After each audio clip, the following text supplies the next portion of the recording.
कहानी का ये अंतिम भाग देखने से पहले इसके पहले सभी भाग अवश्य देखें। सभी लड़कियों और औरतों की मेहंदी लग चुकी थी।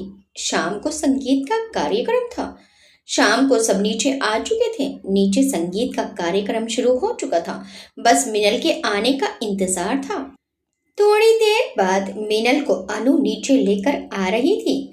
तभी मीरा भी उनके साथ आ गई और वो भी मीनल को लेकर आने लगी। रंजीत की नजर जब मीरा पर गई तो वो उसे देखता ही रह गया। लाइट पिंक लहंगे में वो बहुत प्यारी लग रही थी। संगीत के माहौल में अचानक गाना बदला और थिरकने वाला इंसान रंजीत था। बन्नों की मेहंदी क्या कहना, बन्नों का जोड़ा क्या कहना, ये गाना बैकग्राउंड में बज रहा था और रंजीत इस पे जबरदस्त डांस कर रहा था। बन्नों की सहेली रेशम की डोरी छुप छुप के शर्माए देखे चोरी चोरी। रंजीत मीरा के आस पास आकर अपने कंधे से उसके कंधे टकराकर उसके साथ डांस कर रहा था तो मीरा ने भी उसका पूरा साथ दिया और गाना आगे बढ़ा। अब अनु और सागर ने मीरा का साथ देते हुए गाने के आगे के बोल पर अपने कदम थिरकाए। चारों झूमकर इस गाने पर डांस कर रहे थे और सिचुएशन के हिसाब से ये गाना पूरी तरह फिट में बैठ रहा था। इसी तरह हंसते गाते संगीत का कार्यक्रम खत्म हुआ। सब थक चुके थे। कल मिनल की शादी थी और कल का सबको बेसब्री से इंतजार भी था। आज मिनल की शादी थी। रमन जी, वीरेन जी, विद्या जी, नंदिनी जी, अक्षत और रणवीर जी भी शादी में शामिल होने के लिए पहुंच चुके थे। मिनल और उसके मम्मी पापा सबसे मिलकर बहुत खुश हुए। सब शादी में बिजी थे और रंजीत, मीरा, अनु और सागर अपने में ही खोए हुए थे। वैसे अनु और सागर के बारे में तो सबको पता था कि उनकी सगाई भी होने वाली थी, पर रंजीत और मीरा के बारे में तो सबको कुछ कुछ शक तो हो रहा था, पर कोई भी पूरी तरह श्योर नहीं था। पर कहते हैं ना, इश्क और मुश्क छुपाए नहीं छुपते, तो इन दोनों के रिश्ते की भनक अब सबको लगनी शुरू हो चुकी थी। इन दोनों की आंख मिचोली पर सागर, अनु और करुणा जी की नजरें थी। बेचारी मीनल और अनूप की शादी की तो वो बस अपडेट ले रहे थे। दोनों एक दूसरे के लिए टाइम निकालकर एक दूसरे को प्यार भरा एहसास दे ही देते थे। जब मीनल और अनूप फेरे ले रहे थे तो रंजीत मीरा पर फूल बरसा रहा था। मीरा उसकी इस हरकत पर मुस्कुरा रही थी और रंजीत उसे मुस्कुराता हुआ देखकर मुस्कुरा रहा था और ये सब दूर से सागर देख रहा था। सागर ने अपने बगल में खड़ी अनु को कोहनी मारी। उन दोनों ने लव बर्ड्स की तरफ इशारा किया। अनु ने उनकी ओर देखा और मुस्कुराते हुए अपने बगल में खड़े अरिजीत को कोहनी मारी। अरिजीत ने उन दोनों को जब ऐसे देखा तो वो अपना मुंह खोले उसे देख रहा था। फिर उसने वैसे ही अपना मुंह खोले ही अपने बगल में खड़ी अपनी माँ को कोहनी मारी। पहले तो उसकी माँ करुणा जी ने उसकी हालत देखी और फिर उसकी नजरों का पीछा किया तो करुणा जी ने मीरा और रंजीत को खुद में ही खोए हुए देखा। फिर करुणा जी ने मुस्कुराते हुए जयंत जी को कोहनी मारी। उन्होंने अब रंजीत को ऐसे देखा, वो भी मीरा के साथ, तो उन्हें भी बड़ा आश्चर्य हुआ, पर अपने बेटे की खुशी में वो खुश हो गए और मीरा तो उन्हें पहले से ही पसंद थी। फिर उन्होंने अपने बगल में खड़े वीरेन जी की कोहनी मारी और उन दोनों की तरफ इशारा किया तो उनकी आंखें फैल गई। पर जब जयंत जी ने उन्हें आंखों से इत्मीनान रखने का इशारा किया तो वे मुंह दबाए अपने सिर को नीचे किए मुस्कुराने लगे। फिर उन्होंने दुर्गा देवी जी के कान में झुककर कुछ कहा तो वो भी रंजीत और मीरा की तरफ देखने लगी। फिर उन्होंने भी मुस्कुराते हुए उन दोनों की बुलाइयां ली और उन्होंने विद्या देवी जी को उधर देखने को कहा। विद्या देवी जी ने उधर देखा तो वो भी हैरान नजरों से उन्हें देखने लगी। फिर दुर्गा देवी जी ने मुस्कुराकर उनके हाथ पर हाथ रखा तो वो भी उनकी आंखों में देखकर मुस्कुरा उठी। फिर दुर्गा देवी जी ने सबकी ओर देखकर अपनी आंखों से कुछ इशारा किया। दुर्गा देवी जी का इशारा पाते ही सब मिनल और अनूप के फेरों पर ध्यान देने लगे। अनु ने भी अरिजीत का मुंह बंद करते हुए कहा, मुंह बंद कर लो भाई वरना मच्छर घुस जाएंगे, और मुस्कुराते हुए अनूप और मिनल के फेरों की ओर ध्यान देने लगी।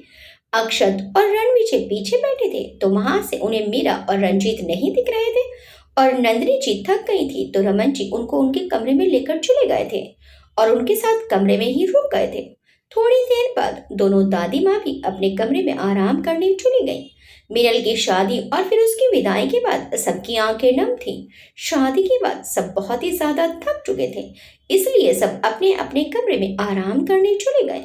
पर जो लोग प्यार में होते हैं ना, उन्हें कोई थकान नहीं होती। उन्हें तो बस एक ही चीज चाहिए, वो है अपने महबूब के दर्शन। वही हाल कुछ रंजीत और सागर दोनों का था।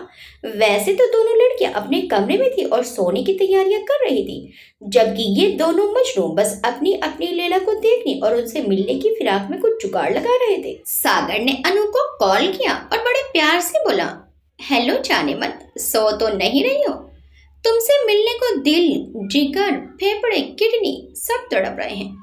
क्या मैं तुम्हारे कमरे में इस तरह घुस सकता हूँ जैसे तुम्हारे दिल में घुसा था? उसकी बात सुनकर अनु ऐसे मुंह बनाकर बोली जैसे उसने कुछ बहुत बुरा सुन लिया हो। छी, ऐसे कैसे बोल रहे हो? पूरी गुंडे वाली फीलिंग आ रही है। और हाँ, मैं काफी थक गई हूँ तो इसलिए मैं तो सो रही हूँ। इतना कहकर अनु ने सागर की बातें आगे सुनने से पहले ही फोन काट दिया। यहाँ मैं रोमांटिक हो रहा हूँ और इसे गुंडे वाली फीलिंग आ रही है। पूरे मूड की वाट कैसे लगानी है तो कोई इनसे सीखे। ये कहते हुए अब कोई चारा ना देखकर सागर बड़बड़ाता हुआ अपने कमरे की तरफ बढ़ ही रहा था कि उसे सामने ही रंजीत मीरा के कमरे के बाहर दिखा। उसे देखकर वो वहीं एक दीवार की ओट में छिप गया और देखने लगा। तभी मीरा ने अपने कमरे का दरवाजा खोला और उन दोनों के बीच कुछ बातें होने लगी। इधर सागर अनु से चिढ़ा हुआ था। यार, कितना मन था मेरा भी अपनी वाली के साथ रोमांस करने का, पर वो तो सोने में ही बिजी है। फिर उसे कुछ सोचा और उसने मीरा और रंजीत की एक पिक्चर खींच के अनु को सेंड कर दी। अनु अभी आधी नींद में थी, इसलिए मैसेज की आवाज सुनकर उसने मैसेज ओपन किया और जैसे ही उसने मीरा और रंजीत की पिक्चर देखी, उसकी नींद तुरंत गायब हो गई। वो झट से अपने बिस्तर पर उठकर बैठ गई। उसने एक बार फिर अपनी आंखें मली और फिर से पिक देखी। उसके बाद वो तुरंत अपना मोबाइल लेकर बाहर की तरफ भागी और कुछ ही पलों में वो सागर के बगल में खड़ी थी। सागर ये देखकर अपनी किस्मत को कोस रहा था। ये देखो, अभी तो इसे नींद आ रही थी और अभी भागी भागी इन दोनों को देखने आई है। पर ये कहने की हिम्मत सागर में नहीं थी। ये सब वो बस अपने मन में ही बोल रहा था। अगले ही पल रंजीत ने मीरा को अपनी ओर खींचा और वो रंजीत की बाहों में थी। अनु ने झट से ये तस्वीर ली और अरिजीत को भेज दी। अरिजीत भी अपने मोबाइल पर कुछ कर रहा था। उसने भी जब अपने मैसेज बॉक्स को खोलकर उन दोनों की पिक देखी तो उसकी भी आंखें फटी की फटी रह गई। वो भी झट से अपने कमरे से बाहर निकला तो देखा अनु और सागर दीवार की ओट में छिपे हुए कुछ देख रहे हैं। अरिजीत ने भी आकर अनु और सागर को ज्वाइन कर लिया और रंजीत मीरा के बालों के साथ खेल रहा था। वो दोनों बस एक दूसरे में खोए थे। How romantic! भैयू इतने रोमांटिक भी हो सकते हैं, मैंने तो सोचा भी नहीं था। और एक तुम हो, सीखो कुछ। अनु ने सागर पर भड़कते हुए कहा। मैं रोमांटिक नहीं हूँ, सागर ने अनु की ओर हैरानी से देखते हुए पूछा। तो और मैं किसके बारे में बात कर रही हूँ? अरिजीत खींचकर बोला। अरे बस करो तुम दोनों और वहां देखो। अरिजीत ने कहा तो सबने देखा कि रंजीत ने मीरा को अपनी गोद में उठा रखा था और वो दोनों छत की तरफ बढ़ गए थे। अब बारी अरिजीत की थी। उसने उन दोनों की एक पिक ली और दादी माँ को भेज दी। अरिजीत भाई, ये आपने क्या किया? दादी माँ को पिक क्यों भेजी आपने? ताकि मीरा अब जल्दी से हमारी भाभी बन जाए और वो आदमखोर इंसान बन जाए। ये कहकर अरिजीत मुस्कुराने लगा।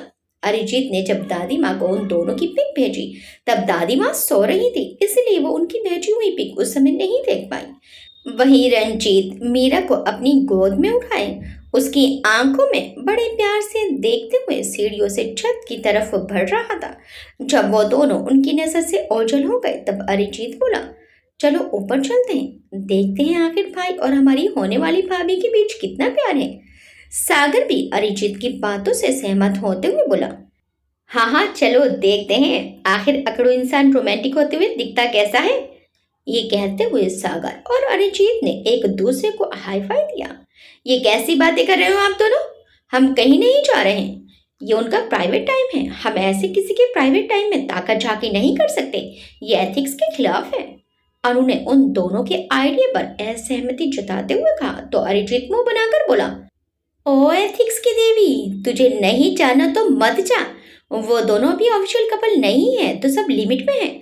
और मैं मीरा का होने वाला ऑफिशियल देवर हूँ तो मुझे हक है ताका झाकी करने का। अरिजीत के कहने पर सागर भी तपाक से बोला। और मैं मीरा का फ्रेंड हूँ तो मुझे भी ऑफिशियल हक है ताका झाकी का। सागर ने अरिजीत की बातों में अपनी एक लाइन जोड़ दी। अरिजीत ने अपनी बात आगे बढ़ाई। हाँ तो हम तो जा रहे हैं, तू अपना सोच ले। अरिजीत और सागर जाने लगे तो अनु सागर का हाथ पकड़ते हुए बोली, भाई को जाने दो पर तुम नहीं जाओगे। सागर ने अपने हाथ को देखा, फिर वो बड़े प्यार से अपना हाथ छुड़ाते हुए बोला, वो क्या है ना बेबी कि तुमने अपने इस अकड़ू भैयू से रोमांस सीखने की सलाह अभी अभी कुछ देर पहले ही मुझे दी थी। और बेबी तुम तो जानती हो ना कि मैं तुम्हारी कही सारी बात मानता हूँ, तो रोमांस के 2-4 लेसन तो तुम्हारे भैया मुझे सिखा ही देंगे। इसलिए मैं अरिजीत के साथ जा रहा हूँ। ये कहकर सागर अनु से हाथ छुड़ाकर अरिजीत के साथ रंजीत और मीरा के पीछे छत पर चला गया। ये देखकर अनु ने अपना सिर पीट लिया। छत पर रंजीत चांदनी रात में मीरा की गोद में लेटकर उसके बालों से खेल रहा था। मीरा भी प्यार से अरिजीत का सिर सहला रही थी। दोनों कभी कुछ भूली बिसरी बातें याद करते तो कभी भविष्य के सपने बुनते। ऐसे ही कुछ समय बीत गया। तभी रंजीत के मन में कुछ आया और वह झट से उठकर बैठ गया। रंजीत को ऐसे उठते देखकर मीरा ने जैसे ही कुछ पूछने के लिए अपने होंठ हिलाए तो रंजीत ने झट से मीरा के होंठों पर अपनी एक उंगली रखकर उसे कुछ भी बोलने से मना करते हुए कहा, कुछ ना कहो। फिर जल्दी से उसने अपने मोबाइल में एक रोमांटिक सॉन्ग प्ले किया और अपना हाथ मीरा की तरफ बढ़ा दिया। मीरा ने भी रंजीत का हाथ पकड़ लिया और रंजीत के साथ उस प्यारी सी धुन पर थिरकने लगी। कुछ ना कहो, कुछ भी ना कहो, क्या कहना है, क्या सुनना है, मुझको पता है, तुमको पता है। समय का ये पल थम सा गया है और इस पल में कोई नहीं है। बस एक मैं हूँ, बस एक तुम हो। कुछ ना कहो, कुछ भी ना कहो। इस गाने की धुन पर जैसे वो दोनों खो से ही गए थे। दोनों एक दूसरे में मगन डांस करते हुए इतने खूबसूरत लग रहे थे कि उन्हें छुपकर देख रहे लोग भी बस उनमें ही खोकर रह गए थे। डांस करते करते गाना खत्म होने पर मीरा और रंजीत एक दूसरे के काफी करीब आ चुके थे। वो दोनों बस एक दूसरे की आंखों में खोए हुए से थे। रंजीत धीरे धीरे मीरा के करीब आ रहा था। वो मीरा के चेहरे के बहुत करीब आ चुका था। वो अभी मीरा के लबों को चूमने ही वाला था और देखने वाले आंखें फाड़े बस उन दोनों को ही देख रहे थे। जैसे ही रंजीत मीरा को चूमता, अरिजीत की आंखों को सागर ने अपने हाथ से ढक दिया और सागर की आंखों को अनु ने अपने एक हाथ से ढका और दूसरे हाथ से खुद की आंखों को। जब थोड़ी देर बाद रंजीत के मीरा के नाम को पुकारने और फिर उन दोनों के नीचे जाने की कदमों की आहट सुनाई दी, तब जाकर तीनों की आंखों की पट्टी हटी।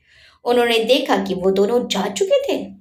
क्या है यार, तूने मेरी आंखों को क्यों ढक दिया? अरिजीत चिढ़ते हुए बोला।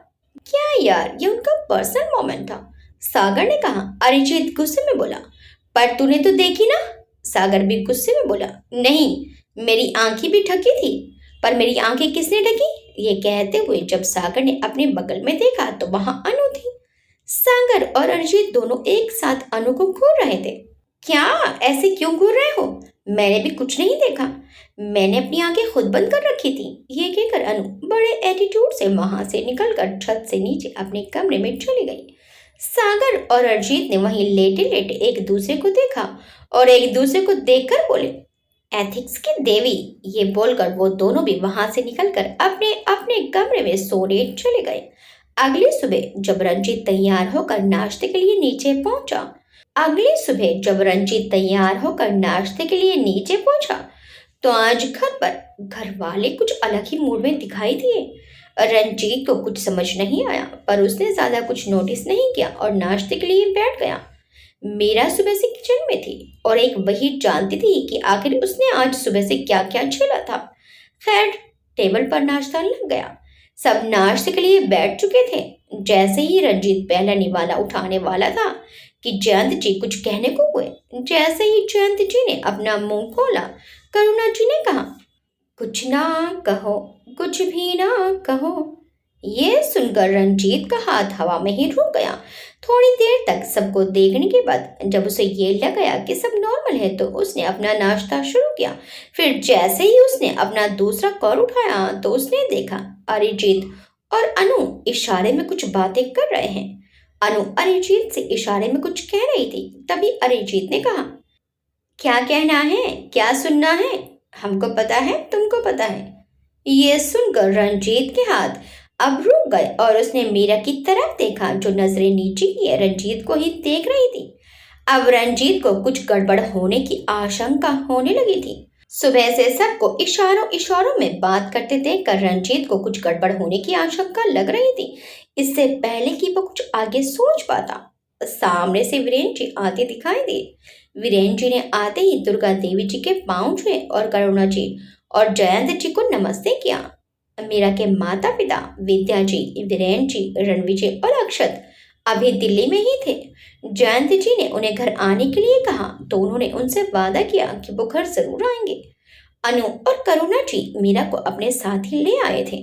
वीरेन जी खुश होकर बोले, माँ जी, आज मैं बहुत खुश हूँ, इसलिए ये देसी घी के मोतीचूर के लड्डू लेकर आया हूँ। और फिर उन्होंने मिठाई का डिब्बा सबके आगे कर दिया।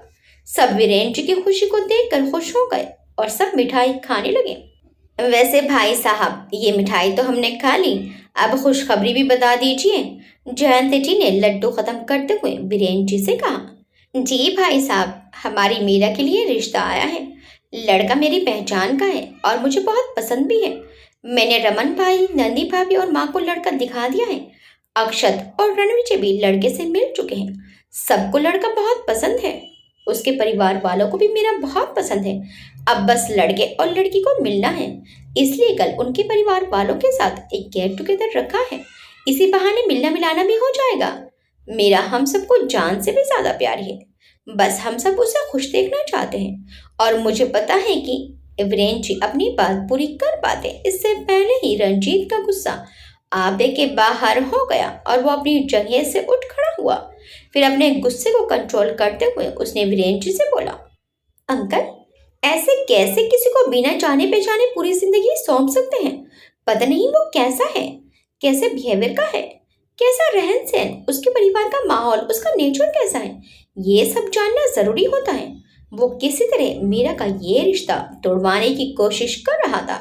वीरेन जी बोले, मैं समझता हूँ बेटा, तुम्हें मीरा की फिक्र है। आखिर तुम ही तो उसके यहाँ होने की वजह हो। मेरा मतलब है कि आखिर वो तुम्हारी तो इंटर्न है, तो तुम तो उसके भविष्य के लिए फिक्रमंद होंगे ही। इसलिए तो कल जो गेट टुगेदर रखा गया है उसमें आप भी शामिल होंगे। करुणा भाभी को तो मेरा अपनी माँ ही मानते हैं, तो आप सबके बिना हम अकेले ये फैसला नहीं ले सकते। आप सबको हमारी मदद करनी ही होगी। और रंजीत बेटा, आप तो अच्छे से देख परख लेना लड़के को। जब आपकी हाँ होंगी तभी हम फाइनल फैसला लेंगे। वीरेन जी ने रंजीत के कंधे पर हाथ रखकर मुस्कुराते हुए कहा। पर अंकल, मीरा की इंटर्नशिप? रंजीत ने रोकने की एक और कोशिश करते हुए कहा, पर वो अपनी बात पूरी कर पाता। जयंत जी ने उसकी बात काटते हुए कहा, अभी तो सिर्फ बात चल रही है। वैसे तो हमारी बिटिया को कोई नहीं छाट सकता। बड़े नसीब वाले होंगे वो लोग जिनकी घर ये जाएगी, इंटर्नशिप रोके की बात पूरी कर लेगी और शादी इंटर्नशिप के बाद हो जाएगी। ये कहकर वो मीरा के सिर पर हाथ फेरने लगे। इनको मुझसे क्या प्रॉब्लम है यार? नसीब वाले होंगे जो मीरा को अपने घर ले जाएंगे। ये समझते हो तो अपने ही घर क्यों नहीं रख लेते? कुछ सोचो डैड, मॉम, आप ही मेरी तरफ ध्यान दे दो। रंजीत अपने मम्मी पापा को देखकर मन ही मन चीख चीख कर कह रहा था, पर जब किसी ने भी उसकी तरफ ध्यान नहीं दिया तो उसने खुद ही मन में डिसाइड कर लिया कि वो इस लड़के को भगाकर दम लेगा, फिर चाहे उसे कुछ भी करना पड़ जाए। इस सब के लिए वो मीरा से बात करना चाहता था, इसलिए उसने मीरा को उससे मिलने के लिए मैसेज किया। नाश्ते के बाद मीरा अपने कमरे में जाने के बहाने रंजीत से मिलने के लिए भर रही थी कि करुणा जी और अनु दोनों उसके साथ हो लिए। चल बेटा, हम तेरी हेल्प कर देते हैं। कल तू ना मेरी कोई साड़ी पहन लेना। चल मेरे कमरे में, हम डिसाइड कर लेंगे। आखिर वीरेन जी ने हम पर इतना विश्वास दिखाया है। करुणा जी ने मीरा के सर पर हाथ फेरते हुए कहा, नो मॉम, हम शॉपिंग पर चलते हैं, फिर पार्लर भी चले जाएंगे। आखिर मेरा दी के लिए इतना बड़ा दिन है, थोड़ी तैयारी तो बनती है। अनु ने करुणा जी से कहा, नहीं, इसकी कोई जरूरत नहीं है। अभी मिनल की शादी में तो तैयारी की थी ना, मैं मैनेज कर लूंगी। मीरा ने बहाना बनाते हुए कहा। वो तो बस इन सब झंझटों से पीछे छुड़ाकर रंजीत के पास जाना चाहती थी। कोई बहाना नहीं, हम बस शॉपिंग पर जा रहे हैं। अनु ने कहा तो करुणा जी ने भी उसका साथ दे दिया।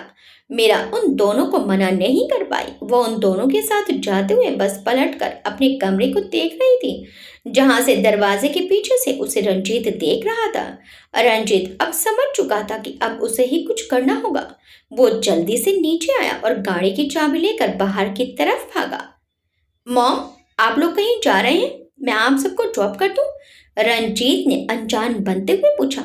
नहीं बेटा, हमें बहुत काम है और तू उतना इंतजार तो करेगा नहीं। तू रहने दे, मैंने अरिजीत को बोला है, वो हमारे साथ मार्केट चल रहा है। तू बिजी होगा ना, तू जा अपने काम पर, हम अरिजीत के साथ चले जाएंगे। करुणा जी के कहते ही अरिजीत गाड़ी लेकर आ गया और वो तीनों उसमें बैठकर चली गई। उनके जाने के बाद रंजीत ने गाड़ी में जोर की लात मारी और खुद ही कराह उठा।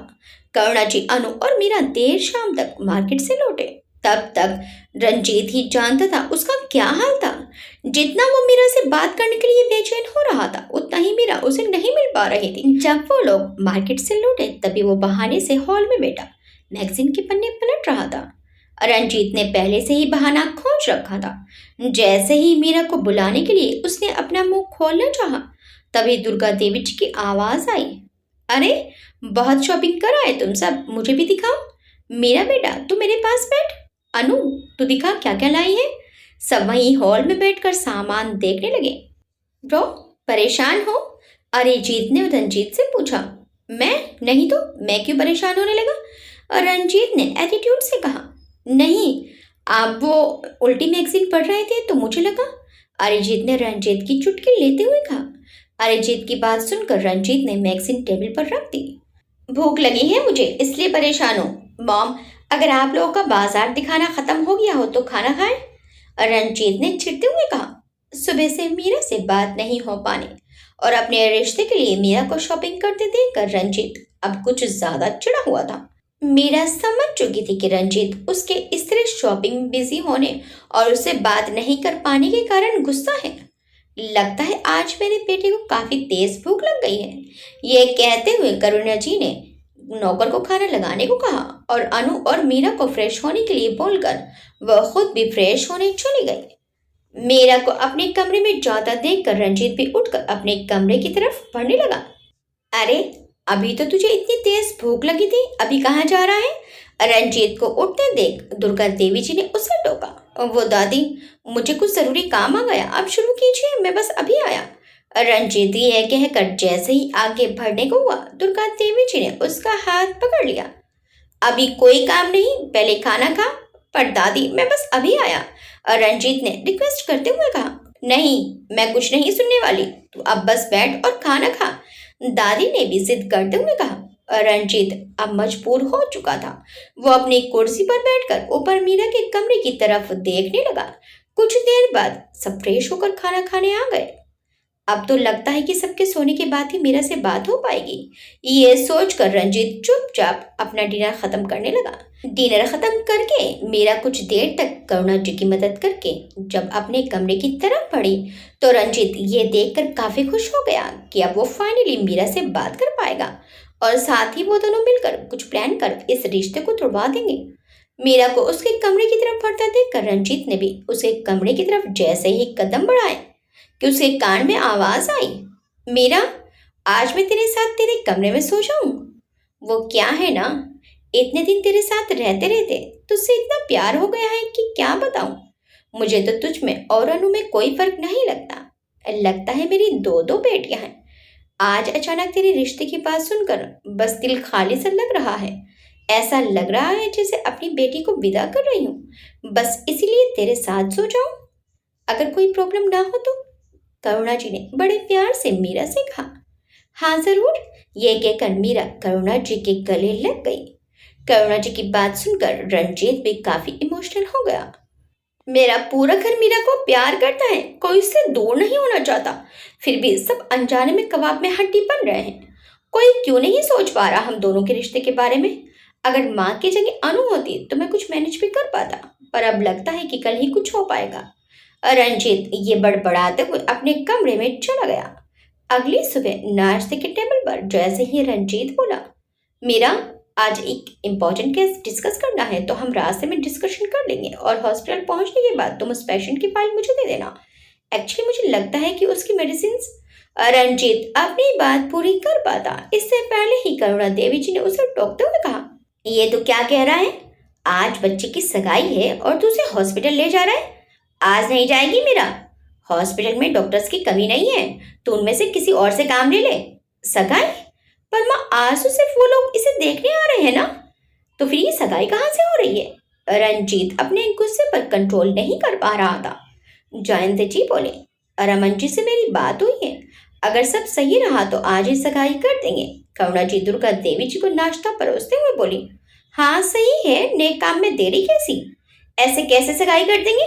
सिर्फ देखने वाली बात हुई थी। रंजीत अब खुद पर कंट्रोल खोता जा रहा था। अरे उनकी बेटी है, उनकी मर्जी। करुणा जी ने भी कहा, ऐसे कैसे उनकी मर्जी? फिर वो मीरा की तरफ देखते हुए बोला, तुम कुछ बोलो। मैं मीरा आगे कुछ बोल ही नहीं पाई। अरे वो क्या बोलेगी, वो तो वैसे भी घबराई हुई है। करुणा जी ने कहा, माँ उसकी जिंदगी का फैसला है, वो आज की लड़की है, फैसला तो ले ही सकती है। रंजीत ने एक नजर मीरा को देखते हुए करुणा जी को समझाते हुए कहा। जयंत जी बोले, रमन जी और वीरेंद्र जी को लड़का और उसका परिवार पसंद है। ऐसे अच्छे रिश्ते बार बार नहीं आते। अगर ये रिश्ता उनके हाथ से चला गया तो फिर अच्छा लड़का मिलना मुश्किल हो जाएगा। फिर कौन इसमें चारी से? दुर्गा देवी जी थोड़ा नाटक करते हुए कहा, मैं कर लूंगा। अब रंजीत गुस्से में बोल पड़ा। हाँ, सबके मुंह से एक बार में ही निकला। अब आप ऐसे डॉक्टर को बेचारे कहेंगे तो मैं और क्या कहूँ? फाइन, आप लोगों को आपकी बेचारी को हॉस्पिटल नहीं भेजना, मत भेजो, मैं जा रहा हूँ। ये कहकर रंजीत ने अपनी कार की चाबी उठाई और बाहर निकल गया। शाम को जल्दी आ जाना, मीरा के होने वाले ससुराल वालों से मिलने जाना है। करुणा जी ने पीछे से चिल्लाते हुए कहा। माँ आप सब भी ना, वो परेशान है। मीरा ने थोड़ा शर्माते हुए कहा, ओए होए, इन्हें बड़ी फिक्र है उनकी। अनु के ऐसा कहने पर मीरा शर्मा कर करुणा जी से लिपट गई। इधर रंजीत काफी गुस्से में घर से निकला था। ये सबको क्या हो गया है? आखिर सबको अभी मीरा की शादी ही क्यों करवानी है? सगाई, आज उसकी सगाई होगी, वो चुप क्यों है? वो भी क्या बोले? जब मेरे बोलने पर सब मेरी नहीं सुन रहे तो उस बेचारी की कौन सुनेगा? बेचारी? लाइक सीरियसली, मुझे क्या हो गया है? मैं माँ और दादी की तरह क्यों बातें कर रहा हूँ? और एक मिनट, वो बेचारी कहाँ से है? दो भाई हैं, दो माँ बाप हैं, और एक मेरी फैमिली भी उसकी फैमिली बनी पड़ी है, और उसके बाद भी बेचारी। और जहां तक रही बात सगाई की, वो तो मैं मीरा की किसी और के साथ होने नहीं दूंगा। यह कहते ही रंजीत के चेहरे पर एक डेविल वाली स्माइल आ गई। मीरा की सगाई की बात लेकर रंजीत थोड़ा परेशान था। शाम को सब अच्छे से तैयार होकर वीरेंद्र जी के बताए उस होटल में पहुंच गए जिसमें वो लोग ठहरे हुए थे। मीरा और अनु होटल के एक कमरे में थी। मीनल और डॉक्टर अनूप भी आए थे। मीनल आते ही मीरा के पास उसके कमरे में उससे मिलने चली गई। सब आ चुके थे। रंजीत भी ब्लू कलर के थ्री पीस सूट में बेहद खूबसूरत दिख रहा था। वीरेंद्र के साथ एक फैमिली थी। एक लड़का था जिसके कंधे पर वीरेंद्र ने बड़े प्यार से हाथ रखा था। लड़का हैंडसम था। वीरेंद्र सबको उससे मिला रहे थे। वो भी काफी प्यार से सबसे मिल रहा था। वीरेंद्र सबसे उसे मिलाते हुए रंजीत के पास आ पहुंचे। बेटा, ये रंजीत है, जयंत जी के बड़े सुपुत्र, और मीरा इन्हीं के साथ अपनी इंटर्नशिप कर रही है। और रंजीत बेटे, ये विकास है, मीरा के।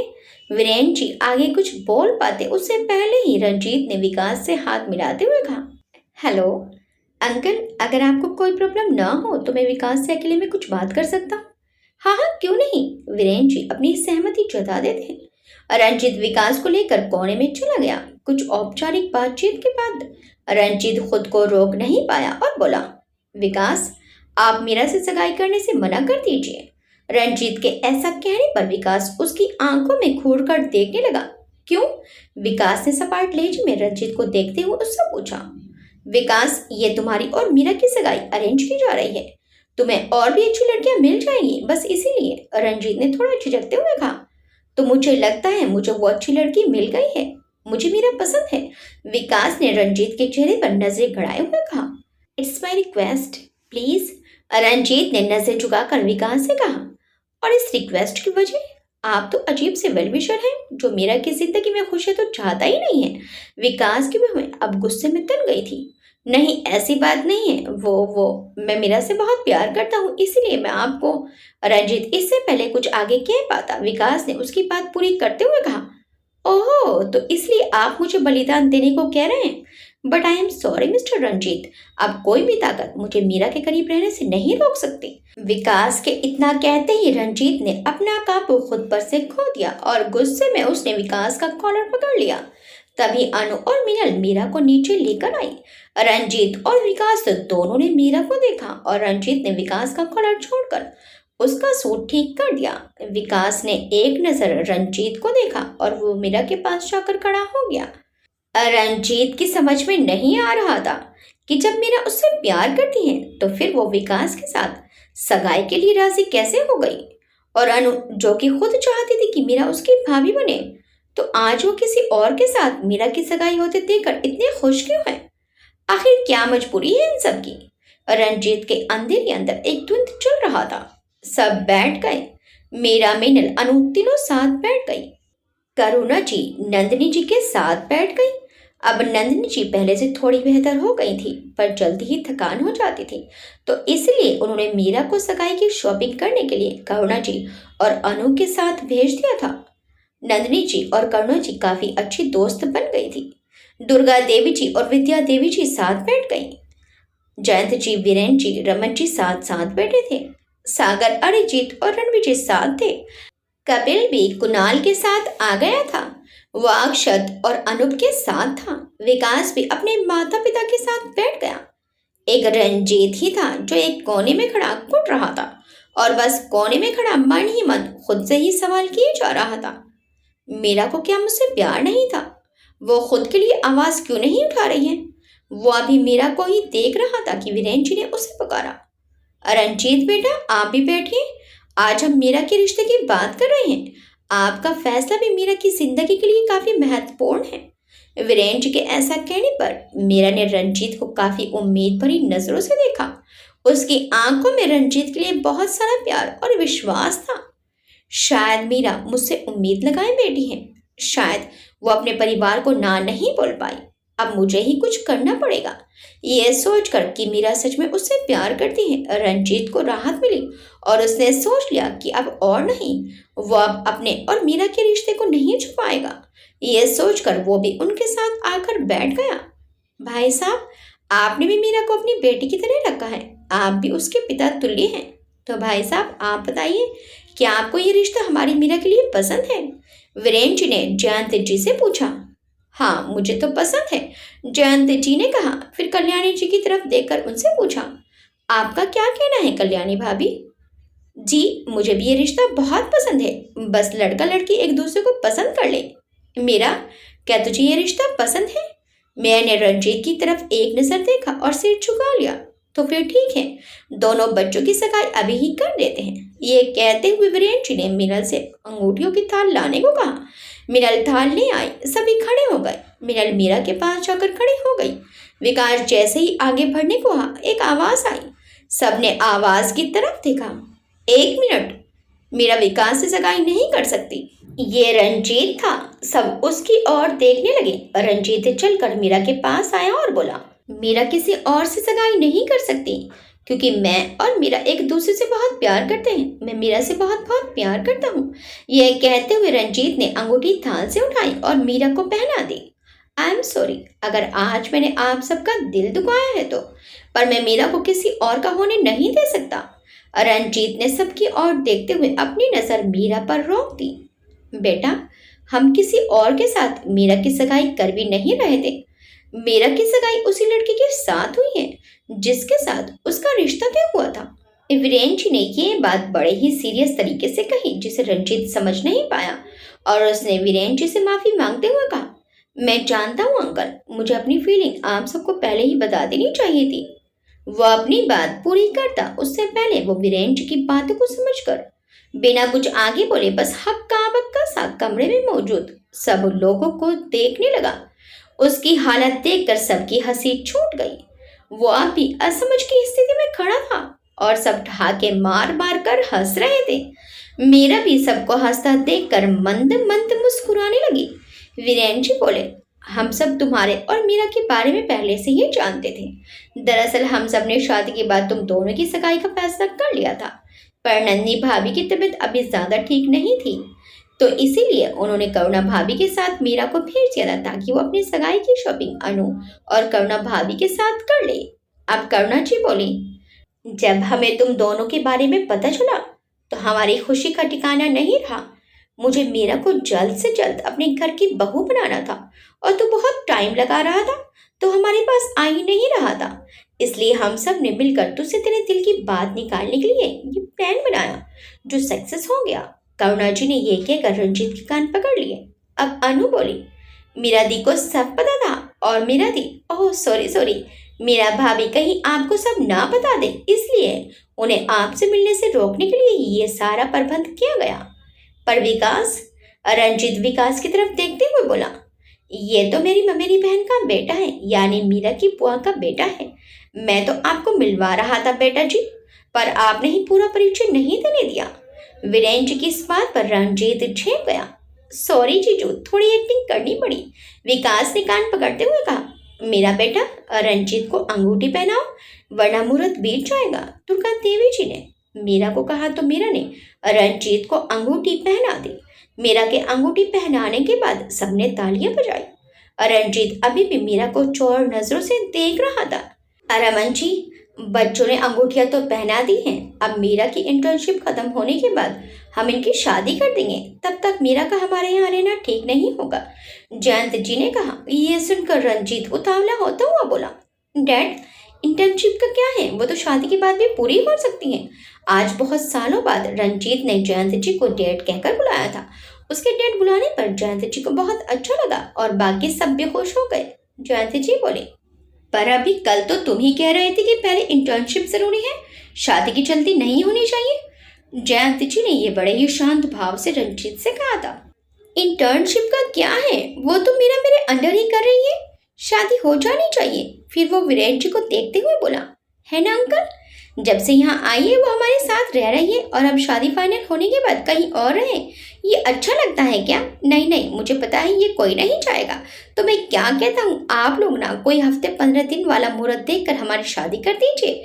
रंजीत की ऐसी उतावलेपन वाली बात सुनकर सब हंसने लगे और मीरा शर्म से पानी पानी हो गई। रंजीत कुछ और बोलता इससे पहले मीरा वहां से भागकर अपने कमरे में आ गई। बरखुद्दार, हम तुम्हारे उतावलेपन को समझते हैं, इसलिए हमने तुम दोनों की शादी 10 दिन बाद अनु और सागर के साथ ही करवाने की सोची है। ये ठीक है ना डॉक्टर साहब?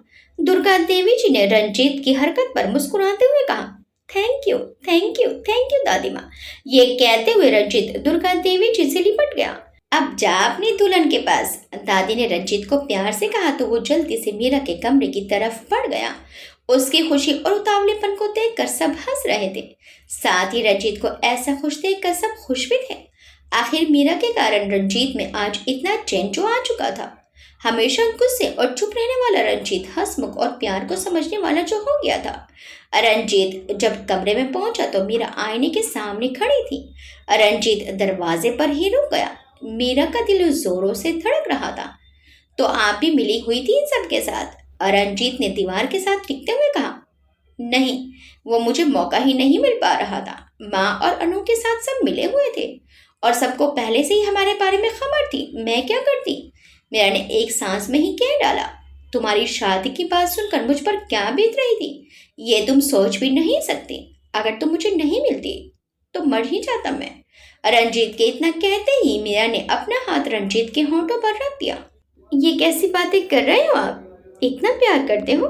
ये कहते हुए मीरा की आंखों में आंसू आ गए। मीरा को इस तरह देखकर रंजीत ने मीरा को कमर से पकड़कर अपने पास खींच लिया। और आप मुझसे प्यार नहीं करती? ये कहते हुए रंजीत की आंखों में शरारत थी और वो शरारत से मीरा की आंखों में देख रहा था। मीरा ने रंजीत को धक्का दिया और आईने की तरफ मुंह करके खड़ी हो गई। हाय, आपका ये शर्माना, ये घबराना और जैकी के डर से मेरे गले लग जाना, ये अदा कम थी जो अब ये एक और अदा से मेरी जान ले रही हूँ। ये कहते हुए रंजीत मीरा के करीब आ गया और उसने मीरा के कंधे पर अपने होंठ रख दिए। मीरा ने शर्म से अपनी आंखें बंद कर ली। फिर रंजीत ने मीरा को अपनी ओर घुमाया और बोला, कल से जान गले में अटकी हुई थी, अब जाकर सांस में सांस आई है। तुम मेरी जिंदगी बन गई हो मीरा। तुम्हारे बिना अब अपने जीवन की कल्पना भी नहीं कर सकता मैं। मीरा ने रंजीत की आंखों में देखकर कहा, मैं भी आपके बिना नहीं रह सकती। रंजीत मुस्कुराते हुए बोला, यार शुक्र है कि ये सब एक मजाक था, नहीं तो उस बेचारे तुम्हारे भाई विकास का तो होलिया बिगाड़ देना था मैंने। मेयर ने रंजीत को आंखें दिखाई तो रंजीत मुस्कुराते हुए बोला, ओके मेरी होने वाली बीवी साहिबा, आपके भाइयों को यानी मेरे सालों को मैं हमेशा खुश रखूंगा। कुछ देर तक रंजीत और मीरा दोनों प्यार भरी बातें करते रहे। फिर अनु खाना खाने के लिए बुलाने आ गई। खाना खाने के बाद डिसाइड किया गया कि शादी उदयपुर रमन जी की हवेली से होगी और मीरा अब जयंत जी के घर नहीं रहेगी, अब वो विदा होकर ही वहां आएगी। रमन जी अपनी फैमिली के साथ परसों उदयपुर चले जाएंगे क्योंकि कल मीरा को हॉस्पिटल में कुछ काम था। अक्षत और रणविजय को कुछ शॉपिंग करनी थी मीरा के लिए, तो वो कल अपना सब काम निपटा कर परसों उदयपुर के लिए निकल जाएंगे। रणजीत ने मीरा को अकेले कमरे में आने का मैसेज किया तो मीरा सबसे नजर बचाकर कमरे में चली गई। रंजीत ने वो लॉकेट और चैन जो उसने मीरा के साथ खरीदी थी उसे मीरा के गले में पहना दी और बोला, ये चैन मैंने तुम्हारे लिए ही ली थी मीरा, पर मैंने तुम्हें इसलिए नहीं दी थी कि अपने प्यार का इजहार करने के बाद तुम्हें पहनाऊंगा। मेरा वो चैन पहनकर बहुत खुश हो गई। फिर रंजीत अपने घर वालों के साथ दुर्गा मेंशन वापस आ गया और मीरा अपने घर वालों के साथ होटल में ही रुक गई। अगले दिन मीरा विजय के साथ हॉस्पिटल चली गई। वहां से वो अपना जरूरी काम निपटाने लगी। 1 घंटे के अंदर उसने अपना काम निपटा लिया और रणविजय उसका बाहर पार्किंग में इंतजार कर रहा था। वो जल्दी जल्दी बाहर आई और बोली, सॉरी विजय, तुम्हें वेट करना पड़ा। रणविजय बोला, कोई बात नहीं थी, आप सॉरी मत बोलिए, चलिए चलते हैं। ये कहकर वो गाड़ी में बैठ गया और मीरा भी उसके साथ आगे की सीट पर बैठ गई।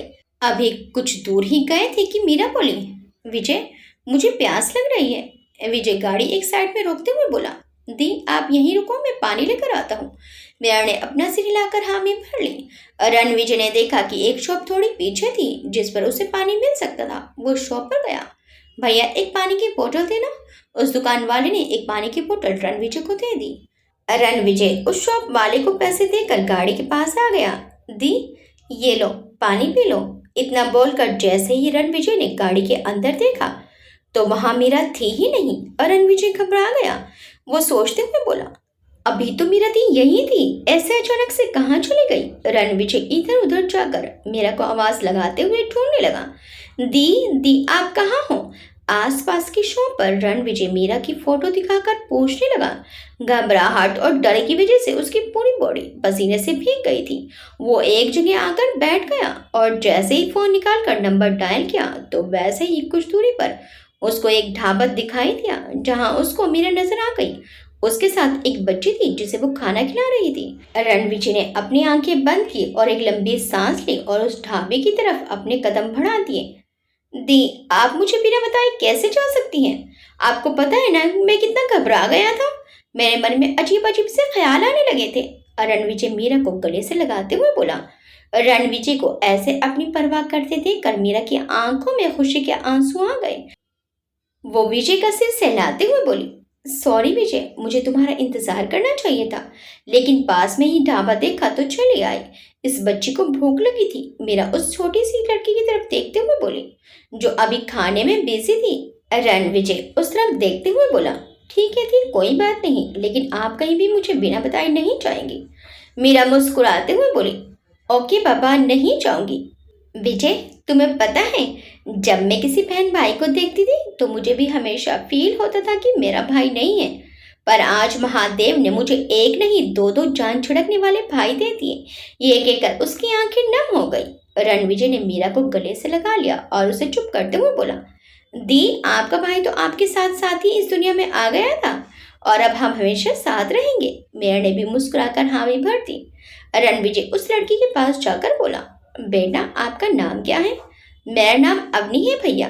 रणविजय अपना कार्ड निकालते हुए बोला, अवनी, जब भी आपको मेरी जरूरत पड़े तो आप इस एड्रेस पे आ जाना। ओके भैया। अवनी ने मुस्कुराकर रणविजय से कार्ड ले लिया। फिर वो उस ढाबे वाले को पैसे देते हुए बोला, जब भी ये बच्चे आपके ढाबे पर आए और जो आपसे खाने को बोले वो सब उसे खिला दीजिएगा। रणविजय उस ढाबे वाले को भी अपना एड्रेस देते हुए बोला, इस बच्चे के खाने के पैसे इस नंबर पर कॉल कर देना, मिल जाएंगे। उस ढाबे वाले ने खुश होते हुए रणविजय से कार्ड ले लिया। मीरा मुस्कुराते हुए अपने भाई को देखकर अपने मन में सोचने लगी कि भाई भी बिल्कुल उसके जैसा है। और रणविजय और मीरा जैसे ही उस ढाबे से निकलकर अपनी गाड़ी की तरफ जाने लगे, तभी कुछ आदमियों ने वहां आकर मीरा को पकड़ लिया। उन सबके चेहरों पर काले मास्क लगे हुए थे। रणविजय 4-5 लोगों के लिए अकेला ही काफी था। उसने एक के बाद एक सबको घूसे लात मुक्के मार मार कर गिरा दिया। तभी पीछे से किसी ने उसके सिर पर मार दिया। उसके सिर से खून आने लगा और उसकी आंखों के सामने अंधेरा छा गया। रणविजय वहीं जमीन पर गिर गया। उसकी आंखें धीरे धीरे धुंधली होने लगी। मीरा चिल्लाते हुए बोली, कौन हो तुम लोग? छोड़ो मुझे, मुझे जाने दो। तुम लोग हो कौन और क्या चाहते हो? मीरा बोले ही जा रही थी, तभी एक आदमी आकर बोला, अबे इसका मुंह बंद कर, बहुत बोलती है। दूसरे लड़के ने आकर मीरा के मुंह पर टेप लगा दी। मीरा उनसे छूटने की कोशिश कर रही थी, पर उनकी पकड़ बहुत मजबूत थी। फिर भी मीरा अपने हाथ पैर मार रही थी, चीखने की कोशिश कर रही थी, लेकिन कुछ नहीं हुआ और वो लोग विजय के सामने से मीरा को ले जाने लगे। रणविजय उन्हें धुंधली आंखों से देख रहा था, पर कुछ कर नहीं पा रहा था।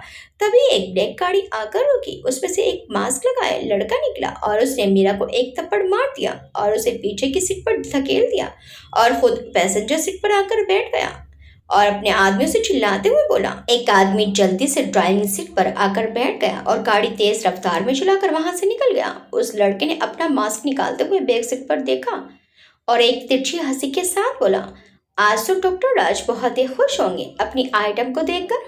वो लड़का और उसके साथ बैठा ड्राइवर एक खतरनाक हंसी के साथ जोर जोर से हंसने लगे। रणविजय उसके सिर से खून आ रहा था। अवनी ने जैसे ही रणविजय को खून से लथपथ देखा तो वो भागकर रणविजय के पास आकर बोली, भैया आपके सिर से तो खून आ रहा है। रणविजय ने अपने आप को संभालते हुए अपने पॉकेट से फोन निकाला और अवनी को देते हुए बोला, अवनी इसमें पहले नंबर पर डैड का नंबर है, उस नंबर पर डायल करो। अवनी ने डरते हुए रणविजय के हाथ से फोन लेकर नंबर डायल कर दिया। 1-2 रिंग के बाद फोन पिंक हो गया। हाँ बोलिए विजय। अंकल भैया को कुछ गुंडों ने उनके सिर पे मार दिया है, बहुत खून आ रहा है और दी को वो सब अपने साथ ले गए। ये सुनकर रमन जी के हाथ से फोन छूटकर नीचे गिर गया। सामने खड़े अक्षत ने जब रमन जी को ऐसे घबराते हुए डरते हुए देखा तो वो भागकर उनके पास आया और बोला, पापा आप ठीक तो है ना, क्या हुआ है? रमन जी ने कांपते हाथ से अपना फोन जल्दी से उठाया और अवनी से बोले, बेटा आप इस वक्त कहाँ हैं? मेरा बच्चे ठीक तो है ना? और बेटा वो लोग कौन थे? अवनी बोले, अंकल मुझे कुछ नहीं पता कौन थे वो लोग। अचानक से आए और दीदी को खींचते हुए ले गए और भैया के सिर पर उन लोगों ने रोड से मारा, जिसकी वजह से भैया के सिर से बहुत सारा खून निकल रहा है। अंकल प्लीज आप जल्दी आ जाइए। रमन जी बोले, हम आ रहे हैं। अक्षत बेटा गाड़ी निकालो, जल्दी हमें मिलन ढाबा जाना है, मेरे बच्चे की जान खतरे में है। रमन जी लगभग भागते हुए बोले। वीरेन जी, नंदिनी जी और दादी माँ दूसरे कमरे में थे। अक्षत ने घबराकर पूछा, पापा क्या हुआ? रमन जी लगभग भागते हुए दूसरे कमरे में आए और बोले, मीरा को किसी ने किडनैप कर लिया है और विजय के भी चोट लग गई है, मैं और अक्षत जा रहे हैं। ये सुनते ही सबके होश उड़ गए। नंदिनी जी तो बेतहाशा रोने लगी। रमन जी बोले, वीरेन भाई आप नंदिनी और माँ का ख्याल रखना, हम दोनों जा रहे हैं। ये कहकर रमन जी ने एक नजर नंदिनी जी को देखा और बाहर की ओर भागे। अक्षत भी उनके पीछे पीछे भागा।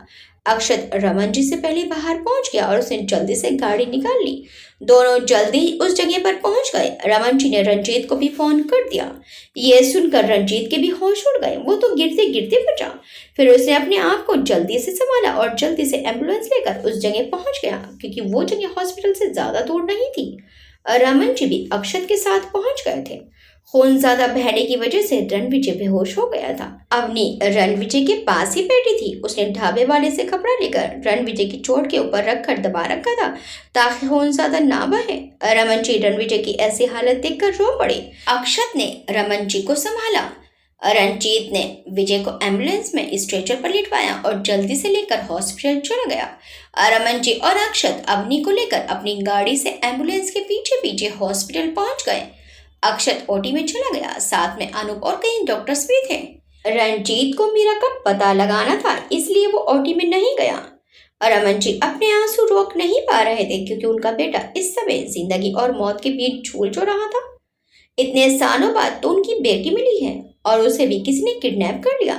रंजीत रमन जी के पास आया और बोला, अंकल आपको कैसे पता चला इस सब के बारे में? रमन जी अवनी की तरफ देखकर बोले, बेटा इस बच्ची ने विजय के मोबाइल से फोन करके बताया था।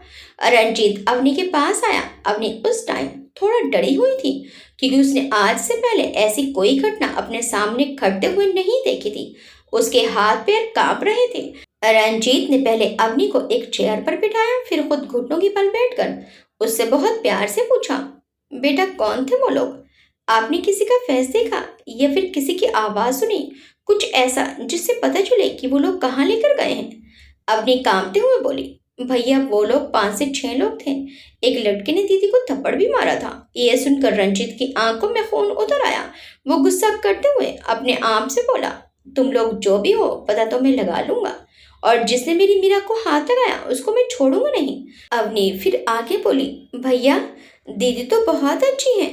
मैंने उनसे खाना खिलाने के लिए बोला तो वो मुझे खाना खिलाने ढाबे पर ले गई, और भैया ने ढाबे वाले से कहा कि जब भी मैं यहाँ खाना खाने के लिए आऊँ ये लोग मुझे खाना खिला दें, उसके पैसे भैया देंगे। जैसे ही दीदी और भैया जाने लगे तभी कुछ लोग आए और भैया उनसे लड़ने लगे, पर किसी ने पीछे से उनके सिर पर रोड मार दी। भैया नीचे गिर गए और वो लोग दीदी को ले गए। बेटा आपने उस गाड़ी का नंबर या फिर कुछ ऐसा देखा जिससे पता चल सके कि वो लोग मीरा को कहाँ ले गए हैं? अवनी उदास भरी आवाज में बोली, नहीं भैया वो लोग दीदी को लेकर तुरंत निकल गए। जब तक मैं आई वो लोग जा चुके थे। रंजीत बोला, कोई बात नहीं, वैसे अवनी आप रहती कहाँ हैं? भैया मैं दिन में इधर उधर काम करती हूँ और रात में स्टेशन पर सोती हूँ। आपके लिए वो जगह सही नहीं है बेटा। अवनी आपको कोई है, माँ पापा भाई या कोई बहन?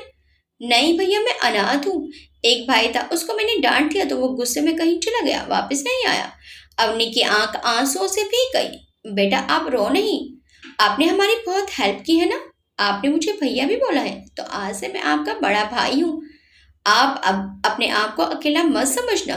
रंजीत अरिजीत की तरफ देखते हुए बोला, अरिजीत इस बच्ची को किसी महफूज जगह शिफ्ट करो। अरिजीत बोला, ठीक है भाई। तभी कपिल भी वहां आ गया और रंजीत ने कपिल को सब कुछ बताया तो कपिल अपने असिस्टेंट से बोला, अवनी को हमारे सद्भावना आश्रम ले जाओ, आज से ये वहीं रहेगी। कपिल का असिस्टेंट अवनी को ले जाने लगा तो अवनी आकर रंजीत के गले लगकर बोली, थैंक्स भैया, आप दीदी को जल्दी से ले आइए, वो बहुत अच्छी है, बिल्कुल आपकी तरह। और रंजीत ने अवनी के मासूम से चेहरे को छुआ और बोला, मेरा बहुत जल्द आ जाएगी। फिर अवनी वहां से चली गई। कपिल रंजीत और अरिजीत रंजीत के केबिन में आ गए। कपिल ने पूछा, आगे क्या करना है? तो रंजीत ने अपना मोबाइल निकाला और कुछ देखने लगा। रंजीत जल्दी से बोला, मेरे का पता चल गया कहाँ है? कपिल ने पूछा, कैसे पता चला? तो रंजीत बोला, मैंने रात मीरा को एक चैन दी थी, उसमें मैंने एक ट्रैकर लगाया था ताकि मीरा कहाँ है इसका मुझे पता रहे, पर मुझे नहीं पता था कि ये इतना काम आएगा। फिर उसने मीरा की लोकेशन देखी और उसकी आंखें फैल गई। अरे ये तो हॉस्पिटल के पास की ही लोकेशन दिखा रहा है, यहाँ से थोड़ी दूर ही है। कपिल बोला, तो चलो चलते हैं। रंजीत अरिजीत से बोला, अरिजीत तुम यहाँ सब संभाल लेना, हम दोनों जा रहे हैं। ये कहकर रंजीत कपिल के साथ वहां से चला गया। इधर रणविजय ओटी में था। कई सारे डॉक्टर्स उसके ट्रीटमेंट में लगे थे। जयंत जी रमन जी के साथ थे और उन्हें दिलासा दे रहे थे। वीरेंद्र जी को भी उन्होंने फोन पर सब बता दिया था। वो नंदिनी जी और विद्या जी को लेकर हॉस्पिटल आने के लिए निकल गए थे। सब रणविजय की सलामती की दुआ कर रहे थे। जयंत जी ने घर फोन करके करुणा जी को सब बता दिया था। दुर्गा देवी जी, करुणा जी और अनु और रणविजय की और मीरा की सलामती के लिए पाठ करने बैठ गई थी। सब कुछ अच्छा चल रहा था। अचानक से ये सब क्या हो गया? आखिर रणविजय राजघराने का इकलौता बेटा था। तभी एक नर्स बाहर आई। रमन जी नर्स को देखकर तुरंत रणविजय के बारे में पूछने लगे। नर्स रमन जी की तरफ देखते हुए बोली, उनका ब्लड काफी बह गया है, उनको ओ निगेटिव ब्लड की जरूरत है। ब्लड बैंक में भी इस टाइम ओ निगेटिव ब्लड नहीं है।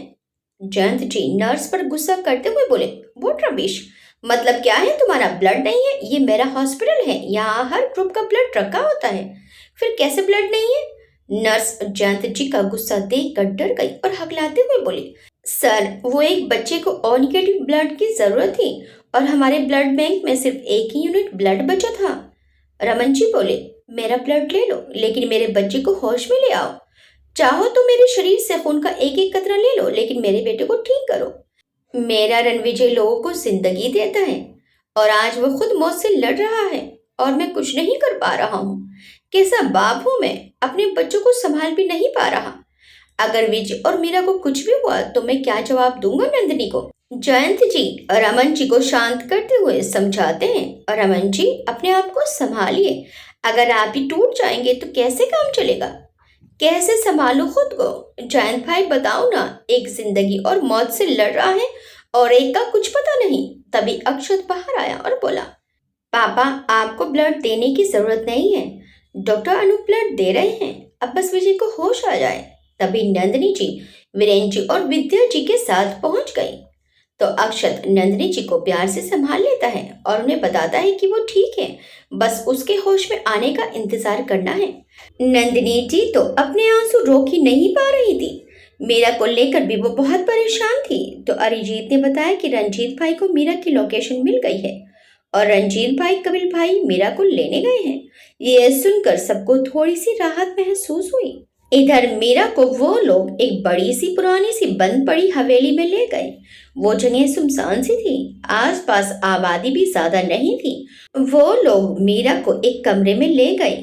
उन लोगों ने मीरा को एक आदमी के पैरों में ले जाकर फेंक दिया। मीरा ने नजर उठाकर देखा तो उसकी आंखें फटी की फटी रह गई। सामने राज था। राज मीरा को देखकर मुस्कुराकर बोला, आखिर आ ही गई मेरे चंगुल में, तेरी वजह से मुझे वो हॉस्पिटल छोड़ना पड़ा। मेरे दोस्त छूट गए, उस अनूप ने मुझे अपनी शादी में भी नहीं बुलाया। बहुत नजदीकी बढ़ गई है ना तेरे और उस अकड़ू के बीच में। मैं आज अभी इसी वक्त तुझसे शादी करूंगा और तेरे आशिक के सामने ही तेरे साथ सुहागरात मनाऊंगा। अब सारी जिंदगी तू मेरी बनकर रहेगी और वो रंजित दिन रात इस दर्द में तड़पेगा। फिर एक लड़की कमरे में आई जिसे देखकर मीरा की आंखें हैरानी से फैल गई। वो और कोई नहीं तनु थी। वो तनु से बोला, तनु अब तुम्हारा रास्ता क्लियर है, अब वो अकड़ू रंजीत तुम्हारा। तनु मीरा के पास आई और बोली, शादी में, अनूप की शादी में तुम्हारी और रंजीत की जो इश्क बाजियां चल रही थी वो देखकर मन कर रहा था कि तुम्हें उसी वक्त गोली मार दूं, लेकिन उस समय मैंने खुद पर कंट्रोल कर लिया। पर रात तुम दोनों की सगाई भी हो गई। ये सुनकर अब मुझसे रहा नहीं गया, तुम्हें अब रास्ते से हटाना जरूरी हो गया था। राज बोला, तनु इसे तैयार करके लेकर आओ, मैं नीचे वेट कर रहा हूँ, 10 मिनट से ज्यादा नहीं लगने चाहिए। ये कहकर वो वहां से चला गया। मीरा के मुंह पर टेप लगी थी और हाथ पीछे बांध रखे थे। वो कुछ नहीं कर पा रही थी। तनु ने उसके हाथ खोले और मुंह से टेप हटाकर बोली, जल्दी तैयार हो जाओ, 10 मिनट बाद तुम्हारी शादी है। मीरा गुस्से में बोली, कभी नहीं, मैं ये शादी कभी नहीं करूंगी। तनु आगे बढ़ते हुए बोली, अच्छा तो तुम कपड़े नहीं बदलोगी तो मुझे ही तुम्हारे कपड़े बदलने होंगे। ये सुनकर मीरा पीछे हटते हुए बोली, दूर रहो मुझसे। पर तनु आगे बढ़ती ही जा रही थी तो मीरा कुछ सोचकर बोली, ठीक है बदलती हूँ, तुम बाहर जाओ। तनु टेढ़ा मुस्कुराई और बाहर चली गई। मीरा ने जल्दी से दरवाजा बंद कर लिया और अपने मन में बोली, महादेव मेरी रक्षा करना। रंजीत कहाँ हैं आप, जल्दी से आकर मुझे बचा लीजिए। फिर मेरा कमरे में कुछ ढूंढने लगी, उसे वहां ऐसा कुछ नहीं मिला जिससे वो अपनी रक्षा कर सके। फिर मीरा को कपड़ों के साथ साथ मेकअप के सामान में थिनर दिखा। उसने वो थिनर ले लिया और कपड़े बदल लिए। कुछ देर बाद दरवाजे पर दस्तक हुई तो मीरा ने दरवाजा खोल दिया। उसने अपने हाथों में थिनर छुपा लिया था। फिर वो तनु के साथ नीचे आ गई। राज और उसके आदमी खड़े थे। मीरा ने सबकी तरफ देखा। उस टाइम उसको देखकर ऐसा लग रहा था कि जैसे उसके शरीर में जान ही नहीं बची हो। राज मीरा का हाथ पकड़कर मंडप में बैठ गया और पंडित जी को मंत्र पढ़ने को कहा। पंडित जी राज को समझाते हुए बोले, तुम ठीक नहीं कर रहे हो, किसी से जबरदस्ती शादी करना पाप होता है। तुम ऐसा अनर्थ ना करो वरना तुम्हें नरक भी नसीब नहीं होगा। राज जोर जोर से हंसते हुए बोला, तो नर्क में जाना ही कौन चाहता है। पंडित अपना काम कर, जल्दी जल्दी शादी करवा, जानता है ना तेरी बेटी मेरे कब्जे में है, अगर तूने कोई भी होशियारी की तो उसे जान से मार दूंगा। पंडित जी डर कर मंत्र पढ़ने लगे। इस समय राज को अपना बदला लेने के अलावा कुछ भी नहीं सोच रहा था। उसे इस बात का एहसास ही नहीं था कि वो क्या कर रहा है और इसका अंजाम क्या होगा। इधर मीरा ने अपने मन में सोच लिया था कि अगर रंजीत समय पर बचाने नहीं आया तो या तो वो खुद मर जाएगी या राज को मार देगी। मीरा ने अपनी आंखें बंद कर ली और रंजीत को याद करने लगी। उसकी आंखों के कोरों से आंसू बहने लगे। इधर रंजीत और कपिल उस हवेली के पास पहुंच गए थे। आप लोग उठ जाइए फेरों के लिए, पंडित जी राज की तरफ देखते हुए बोले। राज अपनी जगह पर खड़ा हो गया, लेकिन मीरा वैसे ही बुत बनकर बैठी थी। इस टाइम वो एक बुत की तरह बैठी थी, जहां उसे सब कुछ बिखरता हुआ नजर आ रहा था। वो अपनी आंखें बंद किए बस रंजीत को पुकार रही थी। राज एक खटिया हंसी हंसते हुए बोला, तेरा रंजीत नहीं आने वाला। इस जगह के बारे में किसी को नहीं पता। तू अपना और मेरा टाइम वेस्ट कर रही है। अपने आप से उठेगी या मैं तुझे अपनी गोद में उठाकर फेरे लूं? वैसे ये आइडिया कोई बुरा नहीं है। राज की बातें सुनकर तनु और वहां खड़े राज के कुंडे जोर जोर से हंसने लगे, पर मीरा ने कोई रिएक्ट नहीं किया। ऐसा लग रहा था कि उसे राज की कही बातें सुनाई ही नहीं दे रही हो। जब मीरा ने राज की किसी बात का कोई रिएक्ट नहीं किया तो उसे गुस्सा आ गया और वो मीरा का हाथ पकड़कर जैसे ही उठाने लगा कि तभी धड़ाम से दरवाजा खुलने की आवाज आई। राज और तनु के साथ साथ राज के कुंडों ने भी उस तरफ देखा। जब रंजीत ने राज को मीरा का हाथ पकड़े देखा तो उसकी आंखें गुस्से से लाल हो गई। ऐसा लग रहा था कि मानो उसमें खून उतर आया हो। राज रंजीत को देखकर बोला, ये यहाँ कैसे पहुंचा और तुम लोग मेरी शक्ल क्या देख रहे हो? मारो इसे। अपनी महबूबा को लेने आया है, पर अफसोस वो मेरी होने जा रही है। बट डोंट वरी, मैं सुहागरात तुम्हारे सामने ही मनाऊंगा। राज एक खटिया हंसी के साथ ये सब बोल रहा था और रंजीत अपनी कोल्ड आवाज में बोला, उसे छू कर दिखा। तेरा हाथ ना तोड़ दूं तो मेरा नाम भी रंजीत ठाकुर नहीं। इसे किडनैप करके तूने वैसे ही बहुत बड़ी गलती कर दी है और इसकी सजा तो तुझे मिलकर ही रहेगी। राज के गुंडे रंजीत को मारने के लिए जैसे ही आगे बढ़े, रंजीत के साथ साथ कपिल के आदमी उन पर टूट पड़े और कपिल आराम से चेयर पर बैठकर सामने का नजारा देखने लगा। कोई अगर कपिल के पास आ जाता तो कपिल एक लात मारकर उसे फिर से पीटने के लिए भेज देता। कुछ ही देर में सारे गुंडे धराशायी हो गए। रंजीत राज के पास पहुंचा और जैसे ही उसे मारने के लिए हाथ उठाया तो तनु ने मीरा के सिर पर गन पॉइंट कर दी। रंजीत ने जब तनु को देखा तो हैरत से उसकी आंखें चौड़ी हो गई। तुम? तनु बोली, हाँ मैं। क्या हुआ, शौक लगा? तनु, तुम ये सब क्यों कर रही हो? रंजीत, इतने भोले भी मत बनो। मुझे पता है तुम इतने नादान भी नहीं हो कि समझ ना सको कि मैं ये सब क्यों कर रही हूँ। तुम शायद भूल रहे हो कि मैं तुमसे प्यार करती हूँ, वो भी कॉलेज के टाइम से। पर तुमने मुझे छोड़कर इस कल की आई लड़की को चुन लिया तो मैं कैसे बर्दाश्त करती। तुम सिर्फ मेरे हो रंजीत। रंजीत तनु की तरफ उंगली दिखाते हुए बोला, पागल मत बनो तनु, गन हटाओ। मैं लड़कियों पर हाथ नहीं उठाता, लेकिन जो तुमने किया है उसके लिए मेरा हाथ तुम पर उठ जाएगा। इन दोनों की बातों के बीच राज ने रंजीत पर रोड से वार किया। रंजीत तेजी से वहां से हट गया। राज ने दूसरा वार किया तो वो सामने से हट गया। पीछे तनु थी तो वो रोड तनु के लग गई। तनु कुछ दूरी पर जा गिरी और उसके सिर से ब्लड आने लगा। फिर रंजीत ने राज को इतना मारा कि उसके मुंह, नाक, हर जगह से खून आने लगा। तूने मेरी मीरा को इन्हीं हाथों से छुआ था ना? अब कभी किसी को इन हाथों से छू नहीं पाएगा। एक कड़क के साथ रंजीत ने राज के हाथ की हड्डी तोड़ दी। तेरी हिम्मत कैसे हुई मेरी मीरा से शादी करने की? तड़ाक के साथ दूसरे हाथ की भी हड्डी टूट गई। राज वहीं नीचे गिर गया, लेकिन उसका घटियापन से बोलना खत्म नहीं हुआ। वो अपने मुंह के ब्लड को अपने कंधे से पोंछते हुए एक घटिया हंसी हंसते हुए बोला, कुछ भी कर रंजीत, ये है तो बड़ी आइटम चीज। इसे देखते ही मुझे इसके साथ कुछ करने का मन कर जाता। इसके पहले वो अपनी बात पूरी करता। रंजीत अपनी लाल आंखें किए राज का कॉलर पकड़कर लगातार उसके मुंह पर अपने हाथ का मुक्का बनाकर मारने लगा। इस टाइम कोई रंजीत को देख लेता तो डर से कांप उठता। कपिल ये सब देखता है लेकिन रोकता नहीं, क्योंकि उसे पता था कि रंजीत अब रुकने वाला नहीं है, क्योंकि बात उसकी मीरा की थी। तभी अक्षत अरिजीत पुलिस के साथ वहां आ गए, क्योंकि कपिल ने उन्हें एड्रेस सेंड कर दिया था और पुलिस लेकर आने के लिए भी कह दिया था। पुलिस राज और तनु को ले जाने लगी। तनु को लेडीज कांस्टेबल ने पकड़ा हुआ था। 1 मिनट रुको, अक्षत ने पीछे से आवाज दी। तनु ने पीछे मुड़कर देखा तो अक्षत ने थप्पड़ खींचकर उसके गाल पर जड़ दिया और बोला, ये मेरी बहन को तकलीफ देने के लिए है, ले जाओ इसे और ऐसे इलेक्ट्रिक शॉक देना कि इसके सिर से आशिकी का भूत उतर जाए। फिर रंजीत ने भी आकर उसे एक थप्पड़ खींचकर मारा और बोला, मैंने कहा था ना कि मैं लड़कियों पर हाथ नहीं उठाता, लेकिन तुम तो लड़की के नाम पर कलंक हो। इंस्पेक्टर, इस औरत को यहाँ से ले जाओ वरना मैं इसकी जान ले लूंगा। पुलिस वहां से राज और तनु को लेकर चली गई। मीरा की नजरें रंजीत पर ही टिकी हुई थी, लेकिन वो कोई रिएक्ट नहीं कर रही थी। बस उसकी आंखों से आंसू गिरे जा रहे थे। रंजीत के कदम मीरा की तरफ बढ़ने लगे। रंजीत मीरा के पास आया और उसका हाथ पकड़कर उठाया। मीरा उठ खड़ी हुई और रंजीत की आंखों में देखने लगी और देखते ही देखते उसकी आंखें बंद हो गई और वो रंजीत की बाहों में झूल गई। अक्षत और कपिल भी भागकर उसके पास आए। अक्षत की नजर मीरा के हाथ पर गई जिसमें एक शीशी छूटकर गिर गई थी। अक्षत ने वो शीशी उठाई और उसे देखा तो वो थिनर की शीशी थी।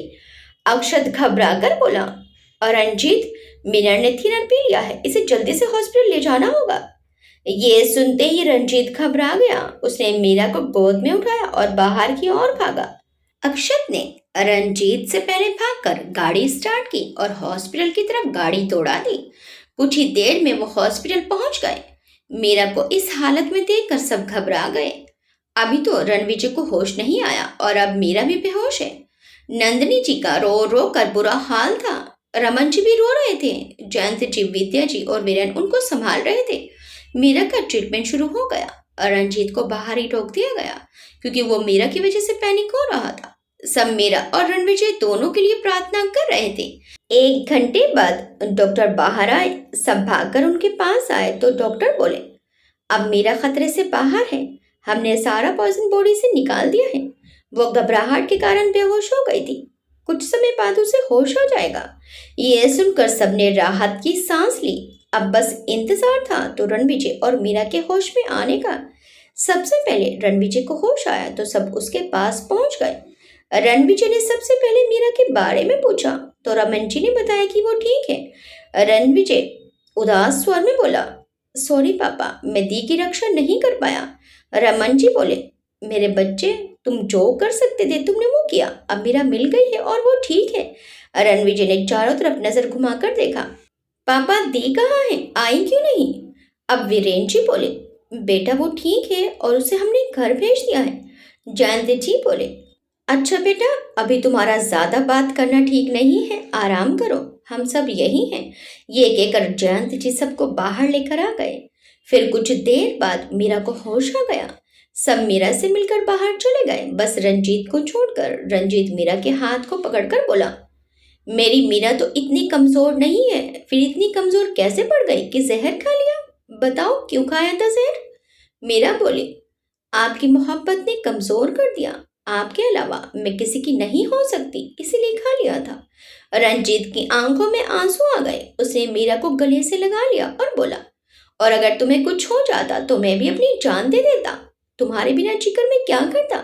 मीरा रोते हुए बोली, मरे आपके दुश्मन। रंजीत मीरा से अलग होकर मुस्कुराकर बोला, अब तो मेरा दुश्मन जेल में सारी जिंदगी चक्की पीसेगा, क्योंकि जेल से तो इतनी आसानी से मैं उसे निकलने नहीं दूंगा। क्या मैं अंदर आ सकता हूँ? अरिजीत की आवाज सुनकर दोनों सही से बैठ गए। रंजीत बोला, आ जाओ। अरिजीत अंदर आकर बोला, भाई, दादी माँ अनु और माँ अपनी होने वाली बहू से मिलने के लिए बेचैन हैं। वो सब यहाँ आना चाहती थी पर मैंने उन्हें रोक दिया कि हम भाभी को लेकर घर ही आ रहे हैं, क्योंकि भाभी को छुट्टी मिल गई है। मेरा ये सुनकर शर्मा गई। रंजीत बोला, ठीक है, फिर घर चलते हैं। थोड़ी देर बाद सब मीरा के साथ घर आ गए। हॉस्पिटल में अरिजीत और अक्षत रुक गए थे। मीरा के घर आते ही दुर्गा देवी जी ने करुणा जी से उसकी नजर उतरवाई। मीरा को उसके कमरे में आराम करने के लिए भेज दिया और सब हॉल में बैठकर बातें करने लगे।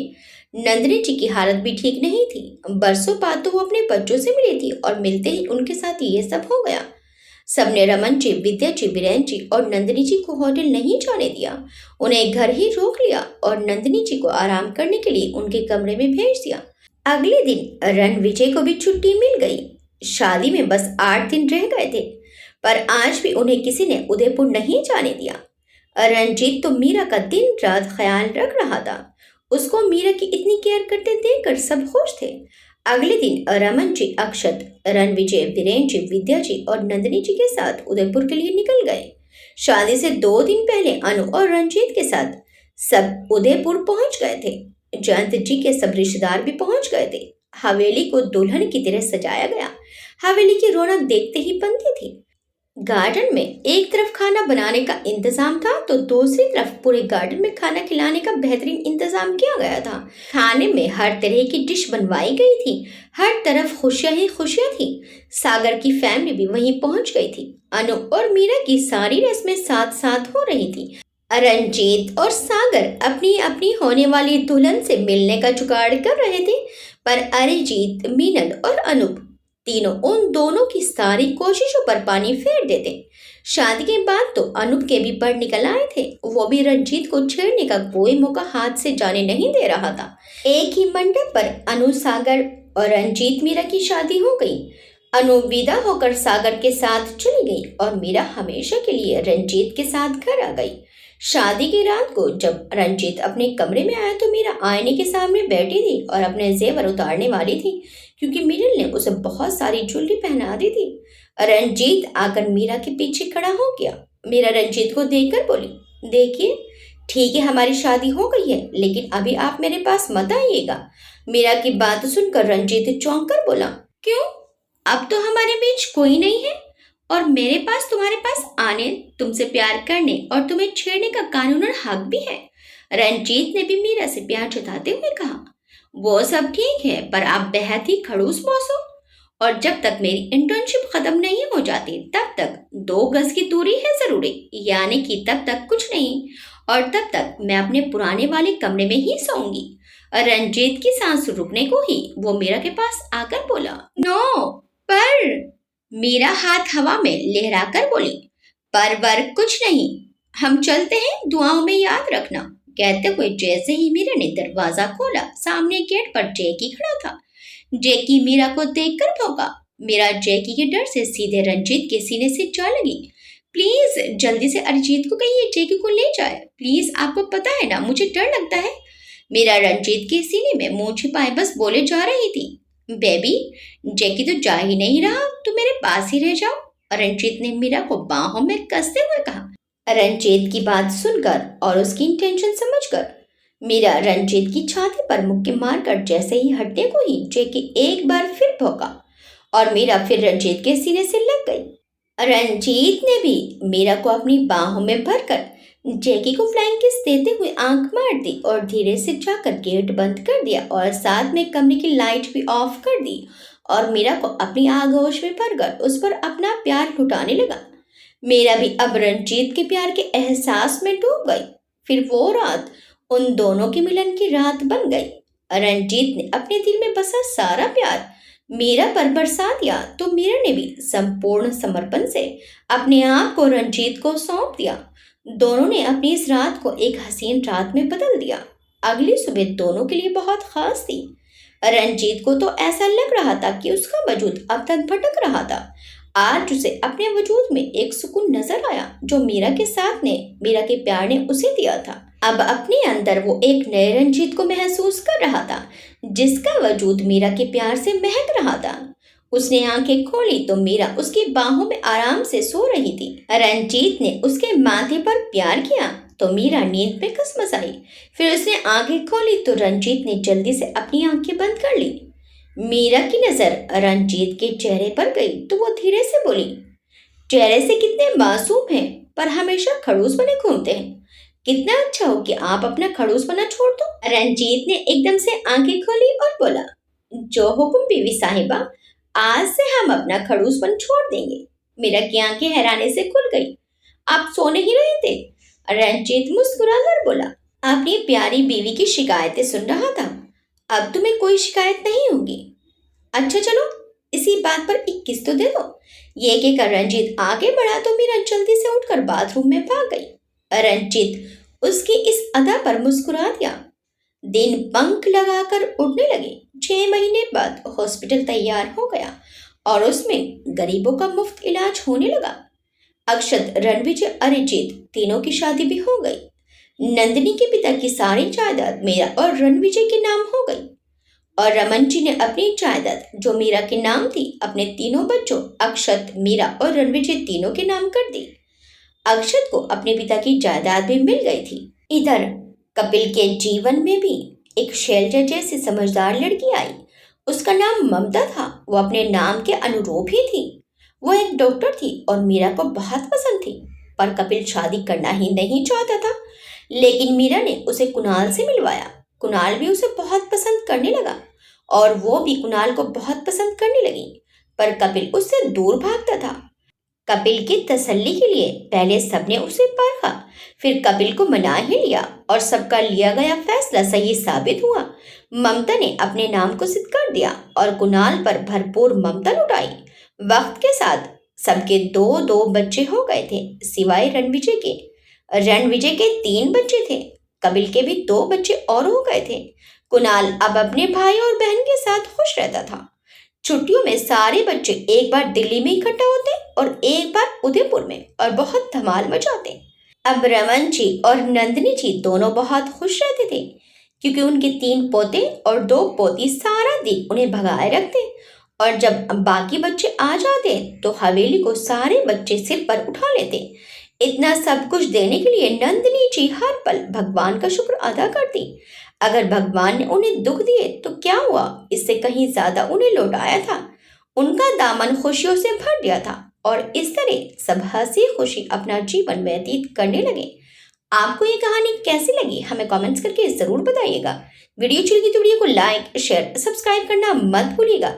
मिलते हैं एक खूबसूरत सी नई कहानी के साथ। टिल दिन बाय बाय।